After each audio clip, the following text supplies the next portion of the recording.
Hello, everyone, and welcome to Slash Film Daily for April 2nd, 2018. On today's show, we're going to stop by the water cooler to talk about what we've been up to. And in our feature presentation, we're going to discuss if Ready Player One is Steven Spielberg's worst movie. This is Slash Film Editor-in-Chief Peter Sciretta, and joining me for today's podcast is Weekend Editor Brad Oman. Hey, that's me. And writer Chris Evangelista. Hello. Guys, I am back from New York. I want to thank you both, and especially Ben and everybody on the site, actually, for keeping this podcast afloat and keeping the site afloat while I was gone on a trip to New York City, which I'll talk about in the water cooler. But I was listening to this podcast every day as I went to sleep in New York City, and boy, this podcast is better without me. Like, it is, not to pat myself on the back because I had nothing to do with the last week. It's a good podcast. I've been enjoying it as a fan and not a creator, but I am back, for this week anyways. And let's all go to the water cooler to discuss what we've been up to. And I want to apologize in advance. I have a long list of things to talk about, guys, because as I mentioned, I did go on this trip across the country to New York City, to Manhattan, and I did experience a lot of things. I'm only going to talk about a few of them here because many of them were like touristy things, like, you know, eating pizza at the best pizza places in Brooklyn and Manhattan, and you know, stuff like that. Seeing, you know, the 9/11 memorial, not stuff that I think Slash Film Daily listeners want to hear about, but I will talk about a couple of the things that I think you'll want to hear about.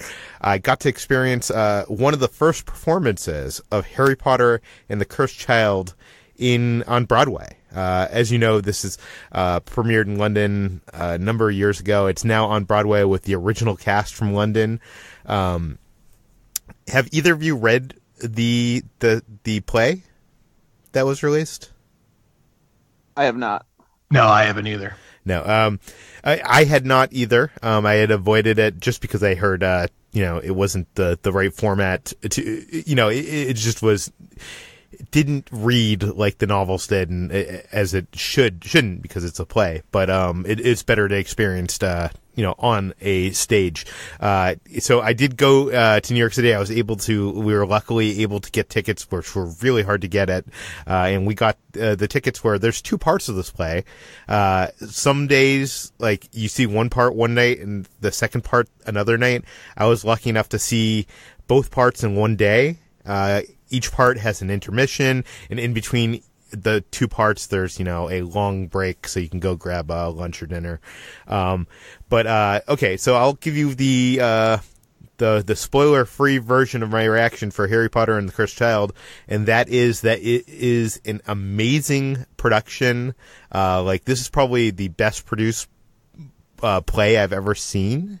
And surprisingly has some cool magic, like, you know, stage magic, in it that I wasn't actually expecting. I should have put two and two together, but, you know, they're doing cool Wizarding World things on stage, practically. And it's really cool. Even to the point of some stuff that, like, you know, I turned to, my girlfriend and friends and be like, how are they doing that? Like, just some really cool effects. But as a story, and I'm not a Harry Potter diehard fan. I am a fan of the movies. As a story, I feel like I do get the criticism that you probably heard that this does feel like fan fiction a little bit. It feels kind of like a fan service at times. It doesn't feel as elevated as J.K. Rowling's work usually is. And I tweeted when I got out of the production that it's kind of like Back to the Future 2 in every possible way, if that makes sense. And I don't want to delve into that statement because that could get into kind of spoiler territory. But it is kind of like, you know, what did everybody love about the Harry Potter series? Let's try to recreate that in this play. And to the point of some things I'm not sure make logistical sense, but are fun for fans. But anyways, I would recommend it if you have the chance to see it. It is very expensive. I don't remember how much I paid for this because I paid for it like many months ago, but I think it was the most money I've ever spent in one day of entertainment, which is saying a lot because I go to see a lot of entertainment out. Okay, so let me talk about some of the other things I did in New York City. By the way, it's cold in New York, guys. Chris, I'm sure you're used to this because you live not that far outside of New York City, but I am not used to this. Being from LA, and I narrowly avoided the snow coming back.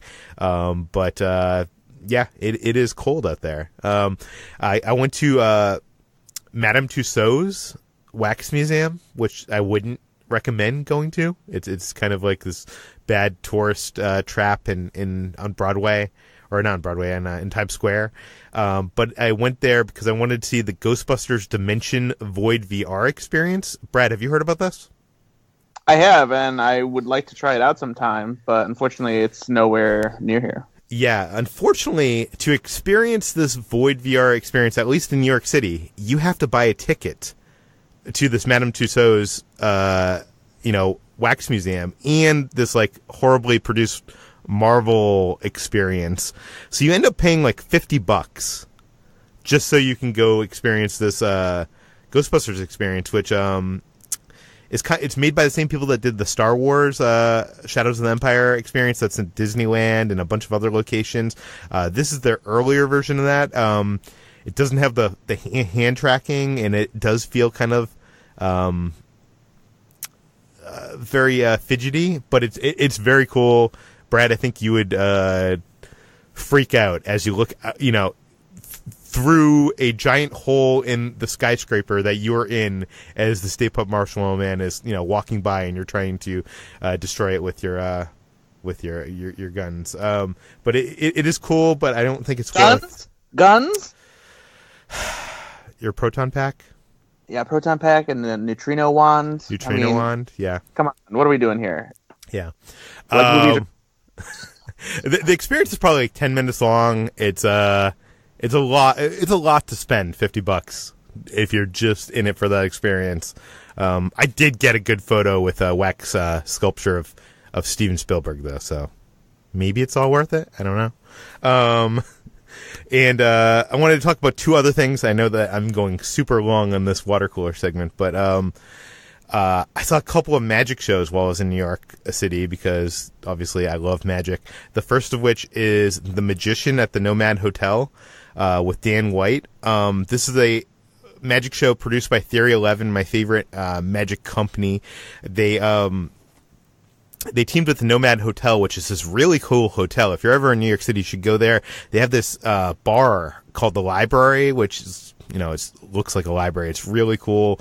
I'm wondering how much I should say about this. Okay, let me start at the beginning. To get tickets to this, they release tickets, I think, every week. And when they release tickets, I forget what time it is, but they sell it in, like, a second. So it's one of those things that, a ticket to this show is like $100 a ticket or so. And it's very hard to come by. There are... this is the type of event that, celebrities in New York City are at every single show. Not that there were any. Oh, well, Max, what should I call it? Chronicle screenwriter Max Landis is the word I'm looking for. Was at my show, and he spotted me during the show and crumpled up his napkin and threw it from across the room to get my attention. Anyways, I want to tell you, when you buy the ticket to this show, I'm trying to not ruin anything, but you were advised to go meet this lady in white in the lobby of the hotel, and you go meet this lady in white, and she gives you some objects to help you try to find the room where the performance is, and it's kind of like this almost it's not just a magic performance. It's almost like a puzzle room or escape room where you're like trying to solve things, and a couple people each performance get to experience an extra something, which my group was allowed to. We were kind of given this like pieces of paper to solve a puzzle, to call a number, to do something, and then during intermission we got led to a secret room in the hotel. I'm probably saying way too much, but it was one of the coolest experiences I've ever had in a show. And it's kind of a traditional magic show for the most part, but it's very cool. Dan White is a master. If you are in New York City, every week I would try to buy tickets to the show, because it is an experience that everybody should experience if you're in New York City. It's so good. I didn't see anybody in the show that didn't enjoy it. It's one of the, I think I said on Twitter, it's not just one of the best magic shows I've ever seen, but it's one of the best nights I've ever had. So I would highly recommend it. The last and final thing I would like to tell you about is another show on called In and of Itself, starring Derek Del Gaudio. He's a magician. I wouldn't necessarily say that this is a magic show. It's more of a performance. It's directed by Frank Oz, a.k.a. Yoda. It features music by Mark Mothersmouth from Devo and Wes Anderson films, and is produced by Neil Patrick Harris.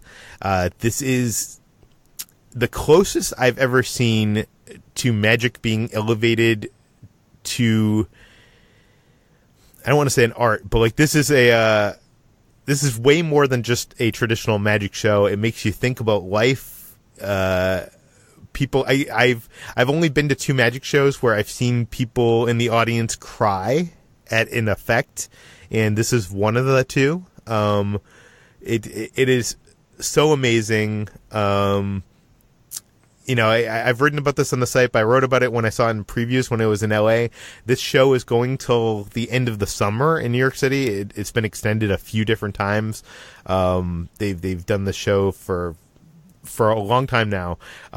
If you have the chance to be in New York City and see the show by the end of the summer, go do it. You will not regret it. And I would say after you see the show, if the experience can continue afterwards. If there is a street address that's mentioned during the show, maybe go to that street address after the show and experience something even more magical. But that's what I've been up to. I know I've talked for over 10 minutes now. I apologize to all of you out there. Brad, what have you been up to? Not too much, but I did have the distinct honor of watching a fantastic movie from 1986 called Rad. It is about BMX racing. It is exactly the kind of 80s movie you would expect to be about BMX racing, with all of the cheesy, inspirational, you're the best around style-like songs all throughout, and plenty of bike racing, and tricks, and cheesy acting, and corrupt city officials, and rebellious teens, and, again, cool bike tricks. It's also directed by Hal Needham, the famous stuntman who has done stuff with like Smokey and the Bandit and Cannonball Run, and it is just a 1980s delight. It is so cheesy. A bunch of friends and I had so much fun watching it and just laughing at it. It's something that some of our friends had watched like growing up and loving, and it was still just such a good time just to watch it. How does this movie compare to the other kind of skater movies of that era? I haven't seen a ton of the skater movies from that era. Like, I haven't seen things like Skate or Die or Gleaming the Cube, what have you. I haven't seen a lot of those movies. Have you seen Prayer of the Roller Boys? I have not. I've never even heard of that. God. So no. With Corey Haim, like, you got to check it out. It's awesome. Yeah, it's like, but I know like what a lot of these movies are like, and I've seen like a couple of them. I'd have to be reminded of them though, because they're not movies that I loved or anything. But it just has a very distinct style. A lot of '80s sports movies kind of had this style, and so it's just it's quintessential '80s, and it was just a blast to watch. Well, very cool. I know this is Jermaine Lucier, a former writer for SlashFilm.com. It was one of his favorite movies. Chris, what have you been up to? Not a whole lot. I finished up the new Netflix take on Lost in Space, and I have there's a full spoiler-free review up on slashfilm.com right now. It's good. It's a little derivative. Like, there's nothing in it you haven't seen before, but it's well made. It's got a great production value, and it's also surprisingly a lot like Lost. It's almost like the makers of the show took the Lost part of the title very seriously, and it has that same framing device where anytime you want to learn more about a character, there's like a flashback in the middle of the episode that takes you back to the character before they got lost in space. And it has the same setup basically, where it opens with them it opens with them literally just crashing somewhere. Instead of an island, it's a planet. But like the island on Lost, they keep discovering new strange stuff about the planet. But it's good. It's entertaining.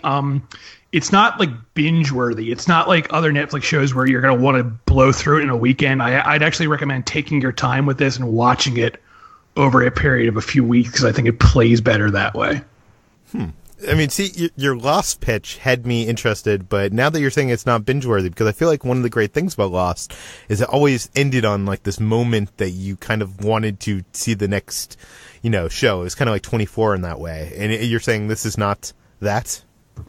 It's not, but also you should remember that even though Lost, those episodes did end like that, you really couldn't binge them at the time because it was a weekly show. So For sure. You had to wait regardless. So, this show, it doesn't end with cliffhangers all the time, but it does have that same sort of, I wonder what's going to happen next, but it's not like as urgent, I guess you could say. Okay, well, guys, let's move into our feature presentation, and that is a discussion. We're wondering, is Ready Player One really Steven Spielberg's worst movie? I saw this film when I was in New York City, and I liked it. I feel like this is a film that if I was 15 and I saw, I would have loved it. But Chris, you wrote this review on the site, which we will link in the show notes, calling it Steven Spielberg's worst movie. Why did you hate Ready Player One, Chris? At this point, I'm ready to just say Ready Player One is great, and I never want to talk about it again because I'm getting all this angry people on Twitter are not happy with me, and it's catching me a little off guard because last week I wrote a 6,000 word piece where I'm literally just talking endlessly about how much I love Steven Spielberg and I love his films, but apparently that's not enough, and people are very upset with me for saying this. But here's how I rationalize this take. So I've seen every Steven Spielberg movie, and some of his films, fantastic. Wait. Not. Have you seen 1941? Yes. Always? Yes. Color Purple? Yes. Okay, you've seen them. Okay. So, some of Steven Spielberg's movies, fantastic. Masterpieces, no one can top them. Some of them, not that good. But even the films he's made before this that haven't been that great, like, say, Kingdom of the Crystal Skull, for instance, there's always been something in the film that I can latch onto and I can enjoy. Like Crystal Skull, not a good movie, but there's stuff in that movie I really like. Like there's one shot in that movie where a nuclear bomb goes off, and it's after, of course, the famous fridge scene. But there's a shot of Harrison Ford as Indiana Jones standing looking at the mushroom cloud. That shot is breathtaking to me. That's like an iconic shot. That alone makes that film sort of worth watching to me. I didn't get any of that watching Ready Player One. So you're saying one perfect shot will not have a shot of Ready Player One? Not in my mind.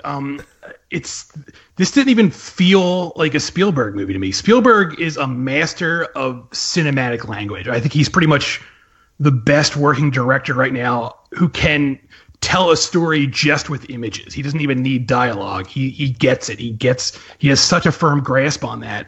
But this film didn't feel like that to me. It just felt really flat. I didn't care about a single character in this film. I'm not going to run down a huge list of things because like I said, there's a review on slashfilm.com where I go into this in greater detail. But it made me depressed, honestly, because I even though I didn't go into this with great expectations because I thought the trailers looked kind of bad, I wanted it to be good. I wanted to walk out and be like, you know what? That was a really good movie. Steven Spielberg pulled it off. But I just sat there in the theater just wishing it would end. And when it was over, I just left the theater really in like a funk, just like, I can't believe, this is a Spielberg movie. Okay, let's get the other side of the coin here. Brad, you enjoyed this movie. Why? What did you love about Ready Player One? I mean, the biggest thing for me is that I really like the big concept of what the Oasis is and the world that it kind of allows people to escape into. It's basically the idea of you being able to escape into your the worlds of the things that you love, whether it's movies, comic books, TV shows, video games, all that kind of thing. This is the first time in a long time that I've watched a movie on the big screen and I've been so immersed and excited and energized by a world that I immediately wished it was real upon walking out of the movie theater. I would love to play in a world like the Oasis where, like the trailers keep saying, anything is possible. You can be anyone. You can do anything. You can use all these cool things that from movies and all the stuff that you love from pop culture. It's just a cool concept, and I like the way that Spielberg used it more as the background for this adventure. It's almost like it has Amblin-esque features to it. It's not necessarily an Amblin movie, but it does have. I mean, it is technically an Amblin movie. Well, yeah, I mean, it is literally an Amblin movie, yes. But you know what I mean. Yeah. It's a much more technologically advanced Amblin adventure, and I don't necessarily want to compare it to the high quality Amblin movies that we all love, because I don't think this movie is anywhere near Spielberg's best.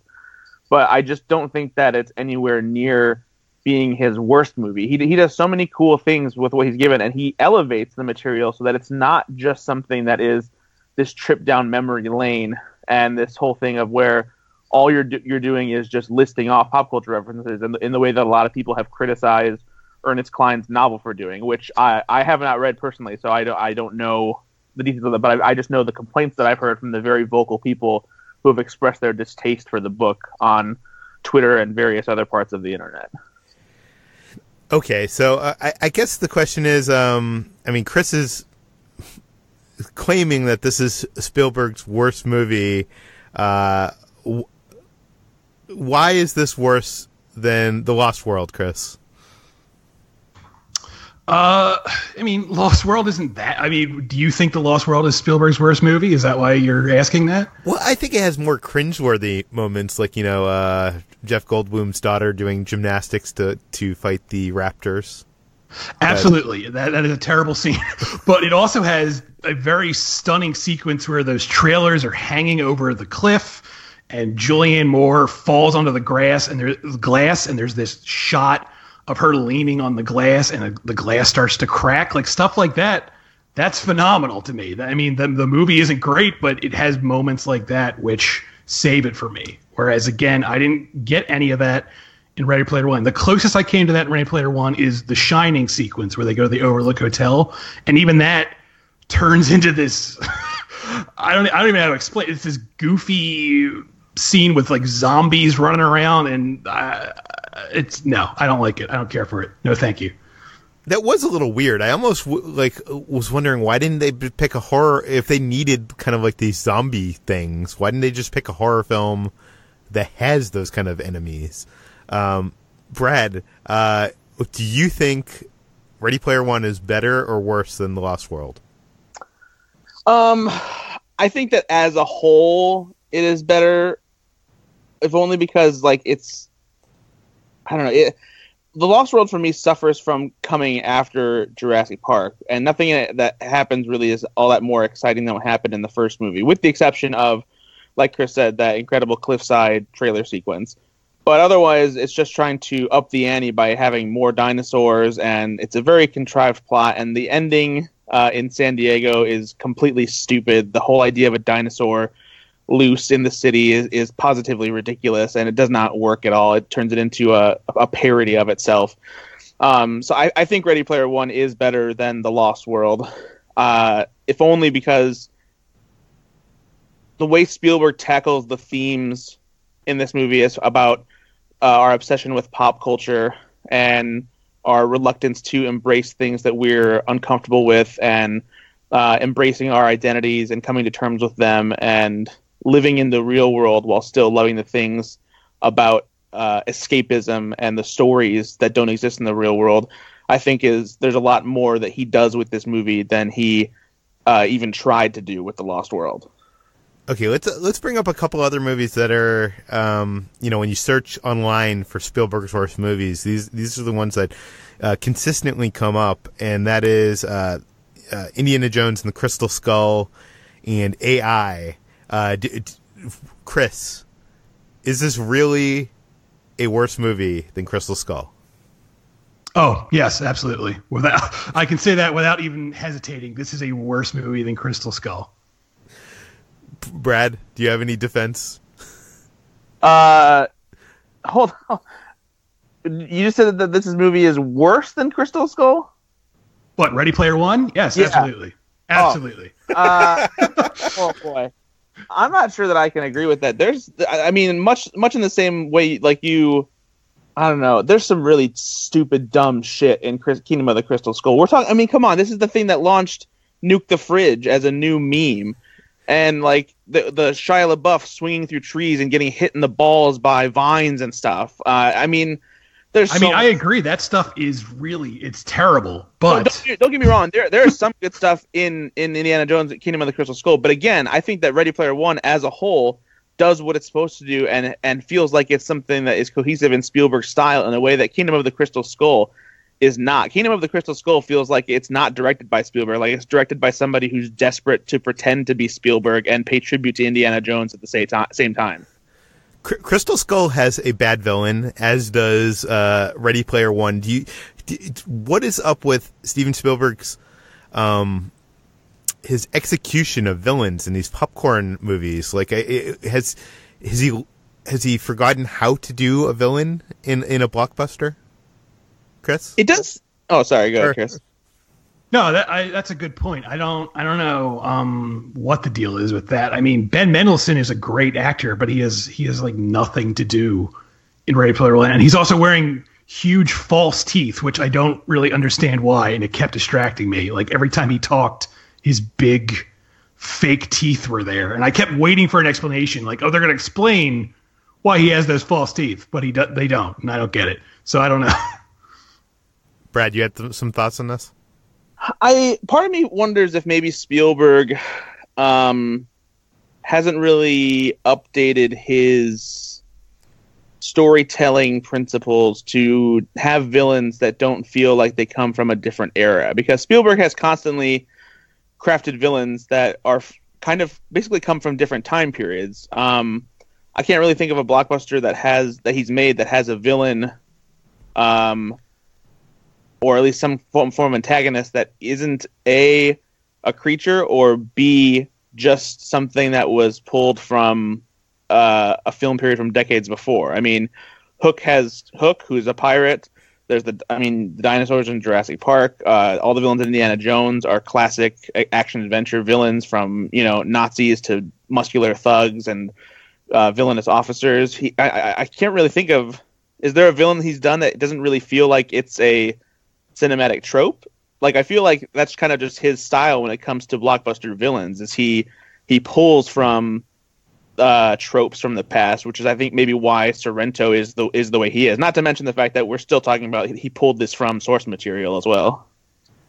Well, I think when he does this more elevated work, like there are, the villains are more complex and, there's more to them than I think like Ben Mendelsohn's character in Ready Player One.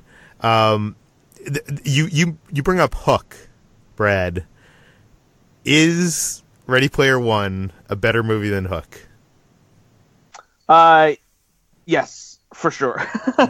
I do think that Ready Player One has some of the similar attributes of Hook, and it will be revered in the same way that Hook is by children who grew up in the late 80s, early 90s. Because let me get this out of the way too. I really enjoyed Ready Player One. I like it a lot, but I don't. Again, it's not. I don't think it's among Spielberg's best, and I don't have this amazing reverence or love for it whatsoever. But you tweeted out a list of the top 10 Spielberg movies? Well, my top 10 Spielberg movies, yeah. Yeah, and it was not in the top 10. Yeah, exactly. And so, but I think that this is the kind of movie, and Spielberg said this before, leading up to the release of the movie, is that he tried to make this movie from the perspective of the fans, not a movie for the fans, which is something that a lot of people are saying that they do, which is garbage, but rather from the perspective of the fans of like what they would like to see this book become and what this movie is. And I get what he's saying in that regard, because it's different. And I think that this movie has a lot of what people love in the movies that they loved growing up. And in that sense, I think that's why the movie is a little less mature than what we've come to expect from Steven Spielberg, but in a way that is intentional, and also in a way that I think contains a nugget of self-reflection and even self-criticism about how closely we hold on to pop culture, much in the same way that The Last Jedi has those nuggets about holding on to the past and how it kind of inevitably, hurt us in some way. So a decade from now, you think that this will be fondly remembered by maybe the millennial generation? Chris, a decade from now, do you still think that it will be considered? Do you think it will be considered widely one of Spielberg's worst films? I really don't know. I can't. People seem to like this movie. I mean, the people angrily tweeting at me surely seem to like it, and so maybe I'm an outlier here, but I am not. In my mind, when I look back on this film in 10, 15 years from now, I'm pretty sure it's gonna remain at the bottom of the barrel for me. Will I change my opinion on it? Maybe. There have been plenty of films in the past where I've loathed them when I first seen them, and then I give them another chance, and I do reconsider them and recontextualize them. So I'm not saying that won't happen. I'll give Ready Player One a chance again, maybe when it's on Blu-ray. But compared with Spielberg's other work, which I hold in the highest of regard, I'm pretty sure this is going to remain at the bottom of the list for me. It's interesting because the source material, Ernie Klein's book, is considered by those in the virtual reality world to be almost like a prophecy. Like it's predicting this future that we're going to have. And, 10 years down the line, I could see a world where we're all escaping to these VR, MMO, RPG kind of like worlds that are in, a virtual computer like this. I'm wondering if this movie becomes as much of a prophecy about the future of that virtual escape as the VR community seems to believe this book is going to be, if that will change your ideas of this movie as a whole, Chris. I really don't know. I also feel like that sort of is ignoring the message, at least of the film, which totally the film has this pretty clear message that is very much underlined in the end, where the characters are saying, the virtual reality world, it's cool, sometimes, but you need to unplug every now and then. So I don't know. I don't know how that's going to turn out in the real world, though. Well, there we have it for our future. I'd also like to point out that I think that Ready Player One is better than The Terminal and 1941. Well, yeah, you know what? Now that you bring up 1941, Chris, how is 1941 a better movie than Ready Player One? 1941 is a failure, but it's an interesting failure. It's Spielberg going for broke and trying something he's never really done before at the time. He had never done a big madcap comedy like that before, and he's never done it again for good reason. But on the level that it's him trying something new, I can appreciate 1941. Yeah. Okay, so that now officially does it for our feature presentation. Brad, where can people find more of your work online? You can always find me on slashfilm.com. You can also check out my Twitter at Ethan_Anderton and my podcast, Go Flix Yourself, on iTunes and other places with the podcasts. Chris, where can people find you? I'm on slashfilm.com, and I'm on Twitter at Evangelista413. And if you're thinking of tweeting at me to tell me I'm an idiot for not liking Ready Player One, please just don't bother. I get the message. And if you're thinking of tweeting me to tell me that Ready Player One is awesome, I'm all for it. You can find me on Twitter at /film. I am not Chris, by the way. I'm getting tons of hate over this Ready Player One review. People telling me I don't know what I'm talking about. And I'm like, that's Chris, not me. But they're addressing it to me. They're like, Peter, you don't know what you're talking about. I'm like, okay. Well, maybe they're just saying that in general, though. I mean, that's possible. It's possible. And I promise Ben will be back on the show this week if you're missing him already. You can find more of all the stories we mentioned today, which are generally just Chris's Ready Player One review. And I'll link Brad's top 10 Spielberg tweet and Chris's Spielberg piece from last week, which was fantastic, in the show notes. Slash Film Daily is published every weekday, bringing you the most exciting news from the world of movies and television and deeper dives into the great features on slashfilm.com. You can subscribe to Slash Film Daily on iTunes, Google Play, Overcast, Spotify, all the popular podcast apps. Please feel free to send us your feedback, questions, comments, concerns to Peter at slashfilm.com. Please rate and review this podcast on iTunes. Tell your friends, spread the word, and we will see you tomorrow.